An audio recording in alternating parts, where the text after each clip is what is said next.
How much pressure do you need to paint t-shirts? That's like a big question that's kind of been going around for like a lot of beginner airbrushers, even to some of the intermediate.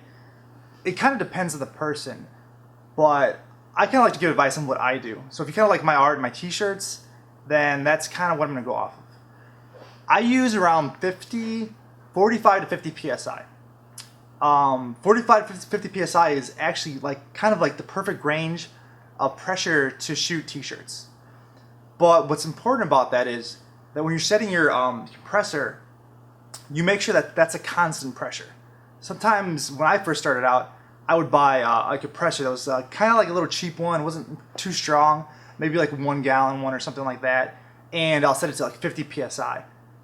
That's cool, but when you use your gun and you spray, the pressure automatically starts dropping. So you're not really shooting 50 psi, you're shooting like 20 or 30 maybe. The solution to that is to get a bigger compressor. The one I use is like a 10 gallon, it's a California air tool, like a silent compressor. It's pretty cool, it's a big one, kind of, you know, pricey, but I make a lot of shirts and it's worth it. So it doesn't matter what compressor you get. I like to get silent ones because I'm always doing like shows and, you know, fairs and events, and sometimes I'm going to really like crazy places like, you know, like clubs and painting, you know, stuff like that. And you don't want to like distract a lot of people, and you don't want like your compressor to be the main focus of what you're doing. You want you to be the focus.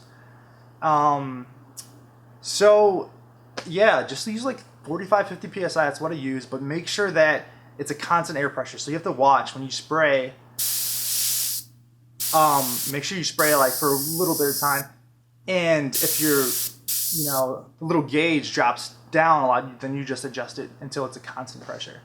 And the reason you do that is because the higher pressures really like beat that paint into the shirt. It really pushes the paint deep into the shirt. It gives you nice crisp lines, and that's how you see all those artists doing those really cool, nice crisp lines and everything like that. Well, that's a big part of it.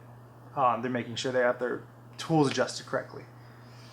And when the paint's in there, that also helps it last longer. So if you're using like 20 psi, you're kind of barely spraying the paint on the surface of the shirt, it's not really getting into the shirt. It's like getting on the top of it. So when you wash it, it'll just fade out, and then you get like cranky customers, or you just have a cool shirt that you spend a lot of time on and it's, you know, washes out. So definitely a huge kind of like a big thing, a big deal when you're starting out is that, and it's really important. So check out my other tutorials, and I kind of go over like a lot of little things and little short videos, but these kind of things add up, and they're really important to get the whole picture, to do some really cool stuff. Alright, thanks for watching.